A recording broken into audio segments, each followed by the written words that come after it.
소아시아 7교회 순례의 9번째, 에베소 2번째로 아야솔록의 초기 기독교 유적을 순례하겠습니다.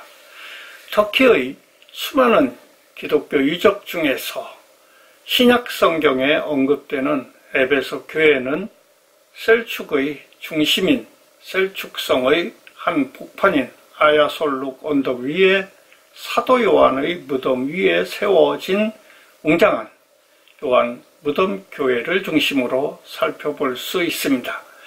고대 도시 에베소 거리를 거닐고 있으면 오늘날 믿는 자들에게 충성스럽게 헌신, 봉사하라 하신 말씀을 묵상하게 되고 하나님의 역사하심을 느끼게 됩니다. 초기 기독교의 에베소 전파입니다. 그리스도를 믿는 사람들에게 에베소는 1세기 말에 기독교가 번성하였다는 자체만으로 중시되었던 도시였습니다. 에베소는 유명한 기독교 성지로서 초대교회 역사에서 빼놓을 수 없는 곳입니다. 사도 바울이 선교 활동을 수행할 한 도시 가운데 대표적인 곳입니다. 그들이 듣고 주 예수의 이름으로 세례를 받으니 바울이 그들에게 안수하매 성령이 그들에게 임하심으로 방언도 하고 예언도 하니 라고 하여 사도 바울이 성령을 파송하심으로 에베소의 제자들에게 마음을 뜨겁게 하는 성령 충만의 경험을 선사하였다고 기록하고 있습니다. 사도 바울의 선교를 통해서 에베소와 주변 지역에서 사람들이 예수 그리스도를 따르는 사람들로 형성되었습니다.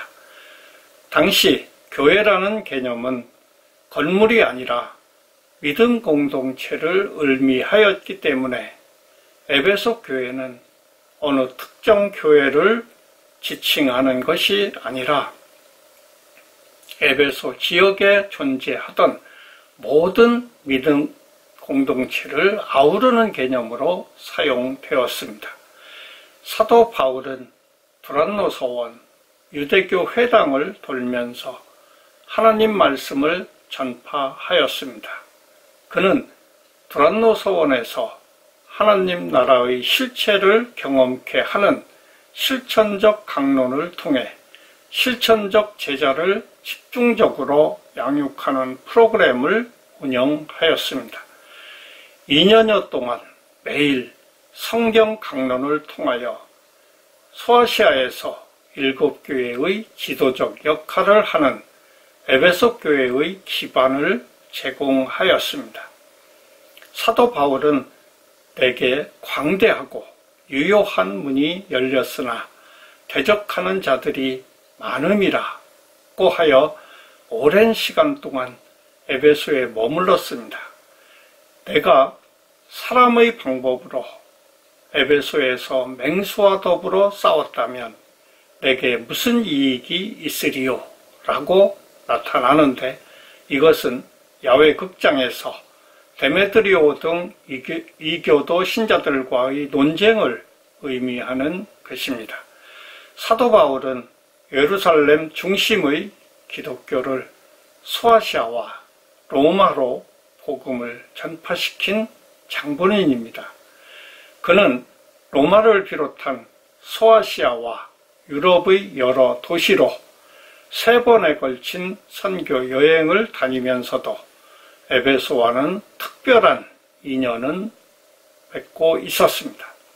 그는 이곳에 기독교의 믿음이 전파되면 소아시아 전역의 다른 도시로 전파될 것으로 확신하고 있었기 때문에 에베소 사역을 중시하였던 것입니다. 이곳은 바울, 디모데, 요한, 누가, 성모 마리아 등 유명한 그리스도를 믿는 사람들에 의한 선교 요충지 역할을 담당한 도시입니다. 초기 기독교가 도시를 중심으로 전파하는 방법을 택하고 있었다는 사실은 로마 전역에서의 급속한 기독교 전파를 설명하는데 설득력이 있습니다. 즉, 도시는 여행, 교통, 무역 및 문화의 중심지이기 때문에 한 지역의 주요 도시에 신앙적 영향을 미치면 주변 지역으로 쉽게 전파될 수 있다는 하나님의 치밀한 계획을 엿볼 수 있습니다. 박해의 문입니다. 아야솔룩 언덕에 오르면 요한 무덤교회로 들어가는 입구에 문이 있습니다. 이 문을 장식했던 장식 조각 때문에 박해의 문이라고 했답니다. 이 장식에는 여장을 하고 숨어있는 트로이의 영웅 아킬레우스를 찾아 스키로스 섬의 궁전에 온 오디세우스와 그 일행이 무장한 상태로 여인들 사이에 서 있는 장면이 있습니다. 이 그림을 기독교의 박해 장면으로 해석하여 박해의 문이라고 했다는 주장입니다. 다른 일화는 기독교에 대한 혹독한 박해가 끝나고 기독교가 로마의 국교로 공인됨에 따라 새로 요한 무덤교회를 증축할 때 그리스도를 믿던 사람들이 모진 박해를 받던 아르테미우스 신전을 헐어 그 돌로 박해의 문을 세웠다는 주장입니다. 이러한 주장은 박해의 문을 쌓은 돌들이 상하 좌우가 조화롭지 않게 나열되어 쌓여 있는 것을 볼 수 있습니다. 이것이 아르테미스 신전을 헐어서 만든 증거라고 주장합니다. 무덤 위에 세워진 요한 무덤교회입니다. 셀축 시내에서 보면 터키 국기가 개양된 셀축성이 보이고 입구에 있는 박해의 문을 들어서면 유스티니아누스 황제가 세운 십자가 모양의 요한 무덤교회가 있습니다. 사도 요한은 예루살렘을 떠나 예수 12제자의 한 사람으로 예수에게서 성모 마리아를 돌볼 임무를 부여받았습니다. 함께 에베소로 들어와 살면서 항상 서로 사랑하라고 가르쳤습니다. 매일 사랑하라는 말을 반복하는 것에 대해 믿음의 형제들이 불평을 하자 그는 사랑이 기독교의 근본이요 사랑만 있으면 죄를 범하지 않는다고 대답하여 사랑의 사도라고 불리게 되었답니다. 사도 요한은 현재의 요한 무덤교회 터에서 아르테미스 신전을 바라보며 이 땅에서 우상숭배가 사라지고 하나님의 나라가 임하길 바라는 기도를 하시고 함께한 제자들 앞에서 숨을 거두었답니다. 그는 예수 그리스도의 12제자 중에서 유일하게 순교하지 않고 천명을 누린 제자입니다. 그가 죽은 후 제자들이 이곳에 무덤을 세웠으며 처음에는 목재로 작은 성당을 지었습니다. 그 후 콘스탄티누스 황제가 기독교를 공인하고 테오도시우스 황제가 기독교를 로마의 국교로 선포한 후 유스티니아누스 7세 때에 돌과 붉은 벽돌로 거대한 교회를 증축하여 대성당으로 성장하였습니다. 무덤이 안치되어 있어서 요한 무덤교회라고 합니다. 4개의 기둥 안에 요한 무덤이 있는 것으로 추정되는데 이 기둥은 4대 복음서의 저자인 마태, 마가, 누가, 요한을 상징하는 4개의 기둥을 세우고 상석에는 삼위일체를 상징하는 3개의 기둥을 세웠습니다. 사도 요한은 에베소를 중심으로 왕성한 목회 활동을 하였고 오랫동안 에베소의 감독을 지냈습니다. 그는 이 교회를 거점으로 초기 7교회를 성장 발전시켰습니다. 이 교회는 사도 요한을 기념하여 지어진 교회로 예수님의 사후에 성모 마리아를 지켜내던 역사의 터전으로 남아 있습니다. 이 교회는 전형적인 그리스 정교회의 십자가 교회 건물로 세워졌습니다.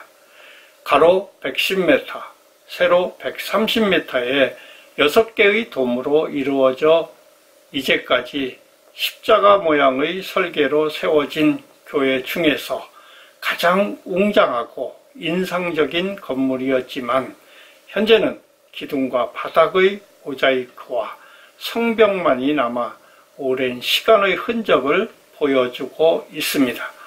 이 교회는 14세기에 지진으로 무너졌고 제국의 쇠퇴로 사람들이 교회와 아야솔룩 언덕을 버리고 떠나 폐허가 되었으며 1914년에 마을 지명이 아야솔룩에서 셀축으로 바뀌었습니다. 1923년에는 터키 공화국이 건국되면서 그리스와의 대규모 인구 교환 정책에 따라 터키에 살고 있던 약 100만 명의 그리스 사람들이 이곳을 떠나 고향인 그리스와 마케도니아로 이주하였기 때문에 폐허의 마을이 되어 유적으로 남아 있습니다. 1966년 교황 요한 바오로 2세가 이곳을 방문하여 성지로 선포하였습니다. 사도 요한의 세례터입니다. 요한 무덤교회에는 사도 요한이 물로 세례를 주던 십자가 모양의 세례터가 있습니다. 이곳은 대리석 바닥에 십자가 모양의 홈이 있고 세례받는 자는 이 안으로 들어가고 집례자가 세례를 주었습니다. 당시 회개하고 개종한 유대인과 이방인들이 수없이 이곳에서 세례를 받았을 것입니다. 다음 동영상에서는 에베소 유적지의 초기 기독교 유적에 대해 논의하겠습니다. 참여와 구독을 당부드립니다. 감사합니다.